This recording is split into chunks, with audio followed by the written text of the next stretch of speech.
ఇప్పుడు వరకు ఉన్నమ్మా ఏ ప్రొడ్యూసర్ బాగుపడ్డాడో చూడండి. ఆల్ ఇండియా నెంబర్ 1 డైరెక్టర్ కదా. ఎంతమంది ప్రొడ్యూసర్లకు పనిచేశాడు, వాళ్ళల్లో కూడా ఎవరు బాగున్నారు, ఎవరు బతికి బట్టగట్టారు, ఇంక్లూడింగ్ ఏవిఎం. శంకర్తో సినిమా తీసి నష్టపోయి ఆడు ప్రొడక్షనే వద్దు బాబు అని ఆగిపోయారు. ఆడి చేతిలో స్టూడియో ఉంది, రికార్డింగ్ థియేటర్లు ఉన్నాయి, XYZ అన్నీ ఉన్నాయి. అటువంటి వాళ్ళు సినిమాలు తీయటం మానేసి టీవీ సీరియల్స్కి, షార్ట్ ఫిల్మ్స్కి వెళ్ళిపోయారు. సేమ్ శివాజీ సినిమా మూలంగా ఆ శంకర్తో కొన్ని బ్యానర్లే ఎగిరిపోయినాయి అమ్మ. ఆస్కార్ రవిచంద్రన్ పెద్ద డిస్ట్రిబ్యూటర్ అనే సినిమాతో జెండా ఎత్తేసాడు. ఏఎం రత్నం అట్లా హూ ఎవర్ టచెస్ శంకర్ చెప్పండి, ఎవరు హ్యాపీగా ఉన్నారు? లేటెస్ట్ లైకా ఇప్పుడు వాళ్ళ ఇండియన్ 2 అయిపోయింది, 3 తీశారంట. సో కాట్రగడ్డ ప్రసాద్ గారు శంకర్ గారి మీద కొన్ని కంప్లైంట్స్ వచ్చిందన్న విషయం ఆయన చాలా క్లియర్గా లైకా ప్రొడక్షన్స్ దగ్గర నుంచి, అంటే భారతీయుడు తీసిండు కదా, సో ఆ సినిమా వాళ్ళ ప్రొడక్షన్ కంపెనీ దగ్గర నుండి కూడా శంకర్ గారి మీద కంప్లైంట్స్ అయితే వచ్చినాయి. అండ్ ఆయనతోని పనిచేసిన మంచి ప్రొడక్షన్ హౌజులు కూడా ఇలా షెడ్కి దెంగేసి సీరియల్ తీసుకుంటారు అనే విషయాన్ని చాలా క్లియర్గా ప్రసాద్ గారు అయితే చెప్పారు. మరి ఆయన కూడా పాపం ద గ్రేటెస్ట్ ప్రొడ్యూసర్. కొంత టైం అయిన తర్వాత డైరెక్టర్లు హీరోనే ప్రొడ్యూసర్ని అంచనా వేసేస్తుర్రు, ప్రొడ్యూసర్కి ఏమాత్రం ఒక మినిమం రెస్పెక్ట్ కూడా లేని పరిస్థితికి వచ్చిన తర్వాత మేము సినిమాలు తీయాల్సిన అవసరం మాకు లేదు, మేము మానేస్తాం అని ఆయన క్లియర్గా చెప్పిండు. చాలా వీడియోస్ ఉన్నాయి, మీరు వెళ్ళి చూడొచ్చు. ఇది ఒక 4 నెలల కింద జరిగిన విషయం ఇదంట. అంటే భారతీయుడు సినిమాకి సంబంధించిన ప్రొడక్షన్ మీద మన శంకర్ గారు ఏ లెవెల్ ఆఫ్ ఒత్తిడి తీసుకొచ్చిర్రు, చెప్పిన బడ్జెట్ ఏంది, చేసిన బడ్జెట్ ఏంది, ప్రొడ్యూసర్లు కాళ్ళ ఎల్లబడి రాజీకి వచ్చి మళ్ళీ పీక మీద కత్తి పెట్టుకొని ఏం చేయలేక మళ్ళీ భారతీయుడు 3 అని చెప్పి లాస్ట్లో ఒకటి వేసి వదిలేసారు. అంటే ఒకటే అండి, ఒక ప్రొడ్యూసర్ నాకు నిజంగా అడగాలనిపిస్తుంది. ఒక ప్రొడ్యూసర్ అనేవాడిని చంపిన తర్వాత మీరు ఎంత పెద్ద డైరెక్టర్లు అయితే ఏంటి, రేపు పొద్దున మీకు సినిమా అనేవాడు ఎవడు ముష్టేస్తాడు? కనీసం మీ డబ్బులు మీరు పెట్టుకొని తీసే స్థాయి కన్నా మీరు ఉంటారా? పెట్టరు. మీరు ఎందుకు పెడతారు? ఎందుకంటే మీ పేరు చెప్పి అవతలోడు గుడవాలి తప్ప మీరు గుడవారు. మీరు ఎందుకు గుడుస్తారు? మరి లెక్క అంతే కదా. నీ జేబుల్లో నుంచి డబ్బులు పోవాలంటే అన్ని పప్పలు నొప్పి వస్తాయి. పక్కోడి జేబు నుంచి దెంగేస్తే నష్టం లేదు. మీరు చేసిన భారతీయుడు నష్టం మరి ఎవడు పూడ్చగలరు?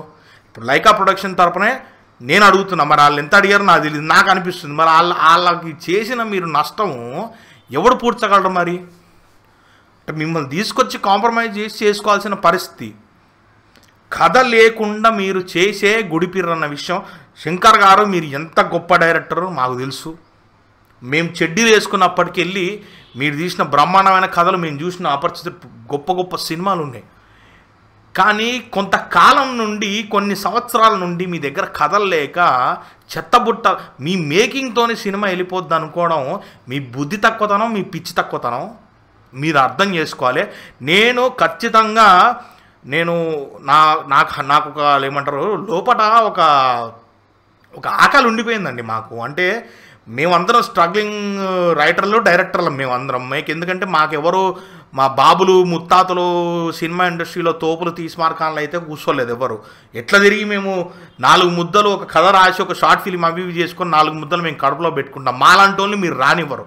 మీరు ప్రతి పిల్లికి ఒక ఎక్స్పైరీ డేట్ ఉంటుంది, గుర్తుపెట్టుకోవాలి. ఎంత తోపు డైరెక్టర్లు అయినా మీరు గుర్తుపెట్టుకోవాలి. ప్రతి పిల్లికి ఒక ఎక్స్పైరీ డేట్ అనేది ఉంటుంది.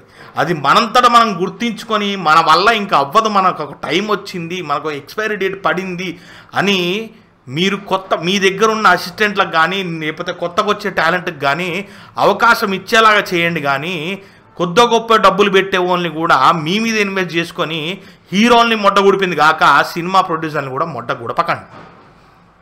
మీరు తీసిన బ్రహ్మాండమైన కథలు మీ యంగర్ ఏజ్లో మీరు ఎంత చేయాలో అంత చేసేసిర్రు, అయిపోయిందండి. కానీ ఇప్పటికీ మా బ్రెయిన్ అంతే షార్ప్ ఉంది, మేము తొడలు కొట్టగలం అని మీరు ఏమన్నా చేయాలని ప్రయత్నిస్తే మీకు కొంత టైం తర్వాత ఎక్స్పైరీ డేట్ అనేది కనపడిపోయినప్పుడు మీరు ఆపేయడం మంచిది. మీరు ఉన్న స్టార్ మార్క్ని సంకనాకిస్తారు. ఇప్పుడు కరెక్ట్ కల్లారా నీట్గా మన పూరి గారు కనపడుతున్నారు, మాకు మీరు కనిపిస్తున్నారు 100%. గుణశేఖర్ గారు చాలామందికి ఎక్స్పైరీ డేట్ అనేది కనపడుతుంది. మీరు గొప్ప డైరెక్టర్లు కాదని ఎవడు మాట్లాడలే. మీరు గొప్ప డైరెక్టర్లు గొప్ప సినిమాలు తీసేశారు, అయిపోయింది. ప్రతిదానికి ఒక ఎక్స్పైరీ డేట్ అనేది ఖచ్చితంగా ఉండాలి. పాత నీరు పోవాలి, కొత్త నీరు రావాలి. ఎన్ని సంవత్సరాలు మీరే చేస్తాం, మేమే తొడలు కొడతాం, మేము ఇవ్వని రానియం, ఏం చేయనీయం అంటే మీ మీద నెగిటివిటీ వస్తుంది, బయటికి పోరాటం జరుగుతుంది బయటకాయి.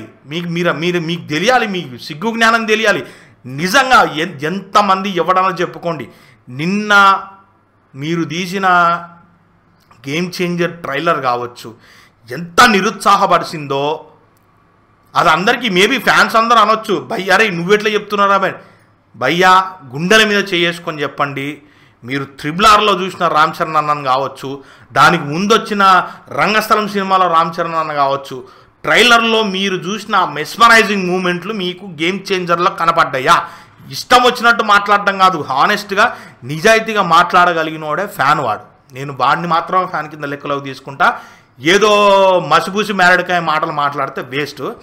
క్లియర్గా ఇప్పుడు నేను ఏం డబ్బులు పెట్టలే కదా, మరి శంకర్ అన్న సినిమాకి మేమేం డబ్బులు పెట్టలే కదా, మరి డబ్బులు పెట్టిన వాళ్ళే ఇవాళ ఆయన వల్ల దివాలా తీసి నానా మట్టలు గుడుస్తున్నారని బయట చెప్తున్నారు. మరి ఇవాళ మన దిల్ రాజు సార్ ఆయన టెక్నికాలిటీ, ఆయన కొత్త టాలెంట్ని చాలా ఎంకరేజ్ చేసే మనిషి.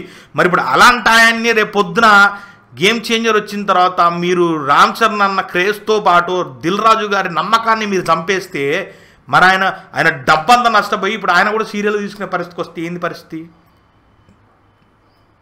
మరి ఇప్పుడు చెప్పండి. ఎందుకంటే నిన్న ట్రైలర్ గురించి నేను హానెస్ట్గా నాకు అనిపించింది, నేను సినిమా అభిమాని రాబోయి, నేను ఏ హీరోకి ఫ్యాన్ కాదు, ఏ హీరోకి దిల్దార్ ఫ్యాన్ కాదు, నేను సినిమాకి అభిమాని. సినిమా ట్రైలర్ కట్ దగ్గర నుంచి టీజర్ కట్ వరకు ఒక పెద్ద స్టార్ని పెట్టుకు, ఇప్పుడు ఏ స్కూల్లో అయినా కూడా ఎవరైనా కూడా బాగా చదివే వాళ్ళు చదవకపోతేనే ఏడ మండాలో ఆడ మండుతుంది. సో పెద్ద స్టార్లను పెట్టుకున్నప్పుడు ఇలాంటి లత్కోర్ ట్రైలర్లు కట్ చేయకూడదు. ఇట్లాంటి ఇన్ఫార్మల్గా అంటే ఉన్న మేకింగ్ సీన్లు పెట్టేసి ఇదే ట్రైలరు అని చెప్పి చేస్తే దొబ్బదు. అర్థమవుతుందా? అంటే మీకు క్రింజ్. ఇప్పుడు నేను రామ్ చరణ్ భయ్యాని ఇంకో బ్రూస్లీ ఆ బ్యాక్ వెనక్కి నెట్టేసినట్టు కనపడ్డాను నాకు. ఆ ఫాదర్ క్యారెక్టర్ కూడా అసలు కనిపించలే.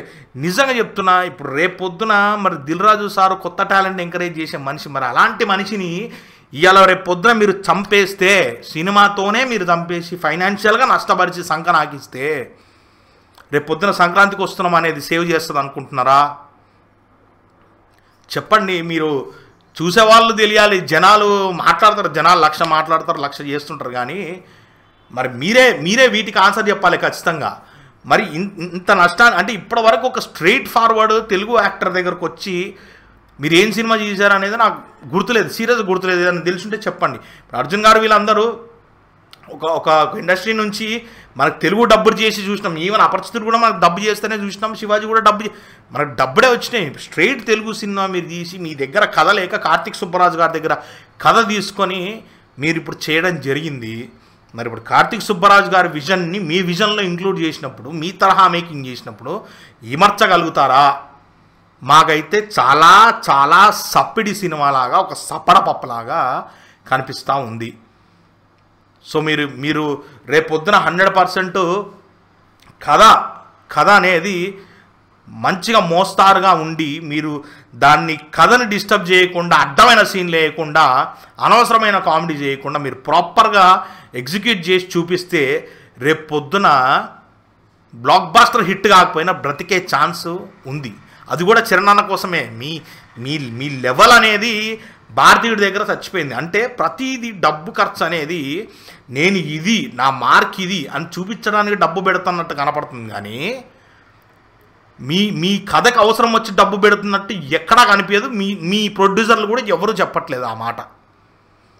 ప్రొడ్యూసర్లు నష్టపరిచే డైరెక్టర్ ఒక డైరెక్టరా?